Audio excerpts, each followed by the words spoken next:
James Turner for the untouchable true school sports. Let's go, baby. Bow! Be careful what you wish for because it can become a reality. Yeah. The untouchable True School Sports Empire proudly presents something the boxing games are missing. Hey, what's going on? It's your boy BT, and I came here to talk some boxing with the thousands of True School Sports subscribers. All right, so we got another intriguing fight going on in the light heavyweight division, and that's welcome news to me because I've always, throughout the years, I've always been fond of the light heavyweight division. So y'all can say the date. It'll be November 22nd on one of those super cards Turkey Al-Sheik's putting on. I would actually say that this one right here is probably the best one, top to bottom, he's put on. So I got to give credit where credit is due. But the Mexican monster, Benavidez, he'll be taking on Anthony Yarde. And it's not like, this isn't Benavidez versus Bivol. It's not the fight we wanted. It's not the fight, like, this isn't the fight that I wanted for Benavidez, and it's not the fight I wanted for Yarde. I wanted Benavidez to fight I wanted Benavidez to fight Dimitri Bivol. I wanted Anthony Yarde to fight either Callum Smith or Joshua Buatsi. So these guys both have other fights I'd rather see them in, but them fighting each other is not a bad matchup. It's just not a fight that I asked for, which, make it that what you will. But listen, let's talk about it. Benavidez, I feel right now, and I've been saying this for a while now, but, you look at his last 5 fights. Caleb Plant, Demetrius Andrade, Alexander Gvozdyk, Dave Morrell Jr., and now Anthony Yarde. Look, man, one thing about Benavidez, when it comes to him inside that boxing ring, there's no frills, there's no bullshit, there's no nonsense. He's just down to fight whoever. And Anthony Yarde is a legitimate opponent. Now, with Anthony Yarde, I've always found his career intriguing because he's never really had a middle ground. And what I mean is, I'm talking about in terms of management. That with Anthony Yarde, there's no middle ground. He either fights cans or he fights killers because, he's fought Benavidez, he's modified Benavidez, he's fought Arts Beterbiev, he's fought Sergey Kovalev. There's been no, that's the highest levels you can get around this weight class over the last few years. But then, you look in between that, there's no top 10 guys, there's no solid top 10, top 15 guys. It's just mainly guys like, Lyndon Arthur's probably the closest you can get to that, but, he's not anything to write like crazy. Solid fighter, but nothing crazy. And outside of that, it's a bunch of guys from Bulgaria and Hungary and places we never heard of, places that don't generally produce fighters. And, it's just not a lot of, you could say, prospect and or contender building type of fights for him, So that's always been the intriguing thing for me with Anthony Yarde's career. And, he hasn't ever broke through on that world-class level. He got knocked out by Kovalev in Chelyabinsk, Russia, years ago. Then, he fought Beterbiev and gave him his toughest fight at that time, but, still lost. So, if he wants to make himself known on that world level, man, you beat Benavidez, all of a sudden you're gonna be somebody different. And I think this is an intriguing fight because Anthony Yarde has really good hand speed. He's not afraid to fight anyone. He's not afraid to fight when he's in that square circle. And the thing with Benavidez, I think Benavidez has the faster hands, but I don't know if he's the better puncher.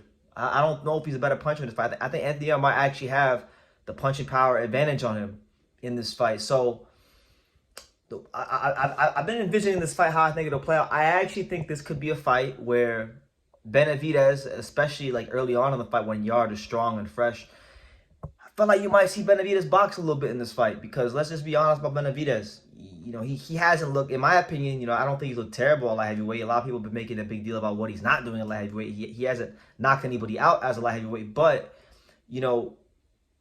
he's showing the other parts of his skill set, his boxing ability, his jab, his command of distance, his ability to be slick.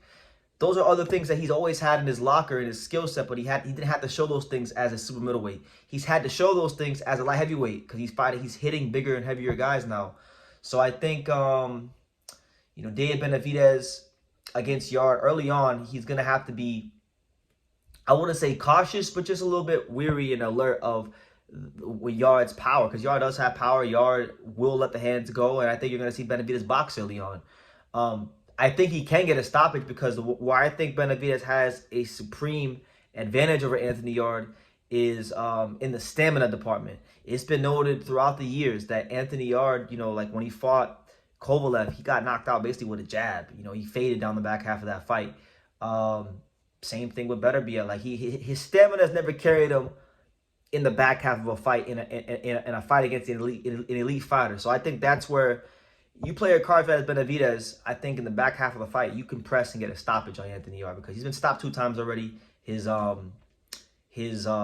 how do I say, his stamina is to be questioned. And yeah, I think this fight will be a shootout. Anthony Yarde said he wants it to be a shootout, and I think like whatever Anthony Yarde has left to give in his career, he's gonna give it in this fight because he's failed 2 times at the world class level. He wants to break through, so he knows what's at stake. He knows what this fight could do for his career. And when you get a fighter whose back is against the wall and he's just eager and starving for that breakthrough fight, you get the best out of them. You know, we've seen it time and time again in boxing. So Benavidez better not go thinking about Bivol or Canelo or any of these other kind of fighters he wants to fight, because if he does that, he's going to put himself in a very big disadvantage in this fight. I expect explosive exchanges. I expect I expect Anthony Yarde to actually, in the early parts of the fight, especially if Benavidez opens up, I expect there to be some nervy moments with Benavidez, only because Yarde has, I would say if you look at Benavidez's last couple of opponents, I mean, I don't think he's got faster hands than Morrell, but Morrell, yeah, I don't think his hands aren't as fast as Morrell, but he's got fast hands, and I do think he's a stronger fighter at light heavyweight than Morrell. So he don't gotta be as fast as Morrell. He's still fast in his own right, and he's thumping a little bit harder than Morrell as a light heavyweight. And you saw, you know, in the 11th round, Morrell put Benavidez down there. So I just think, you know, Anthony Yarde, while he isn't as talented as some of the guys Benavidez has fought over the last 4 or 5 fights, he's a stronger guy. He's a more natural guy in this weight class, and he could have the great equalizer in the punch power department. So that's why I'm saying the key for Benavidez in this fight is going to be distance control and just being defensively responsible, because Anthony Yarde is going to let the leather fly. He's not going to lose this fight because he puts his hands in his pocket and doesn't let his hands go. He's going to let his hands go. He doesn't care if he loses. He's already lost. Like, what is there to worry about? Anthony Yarde's already been through it all in boxing. He lost in Russia to Kovalev. He lost to Benavidez. He's already lost and been stopped by some of the best fighters in his weight class over the last 5-6 years. So if it happens again to him, it's already expected. And it's already happened before. So listen, he's got nothing to lose and everything again. And I cannot emphasize enough, because of where he's coming at in this fight, the position he's coming from, that makes him that much more dangerous. So I'll leave it at that. Now I'm gonna pick Benavidez.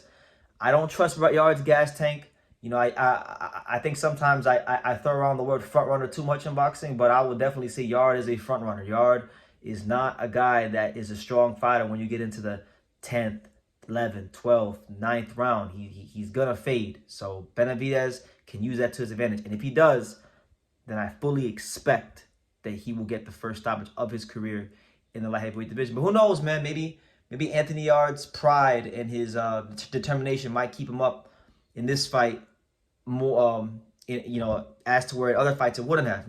I think he's coming in this fight with a lot more hunger and determination than probably he's ever had in his entire career, and that's a very scary thing. That's a very strong thing. So should be a fun fight, but looking for Benavidez to make that statement here over there in Saudi and continue showing the world why he's one of the best fighters in it. So what do you guys think? Leave your comments down below. Benavidez, Yarde, really good fight. Make sure you guys take the time to subscribe. And like I say in every single one of these videos, you could love me or you could hate me, but I'm just a kid from Dania. So until next time, take care, guys. Thank you for watching another video on the untouchable True School Sports Empire. For more great boxing content just like this, make sure you guys stay tuned and subscribe. You won't be disappointed.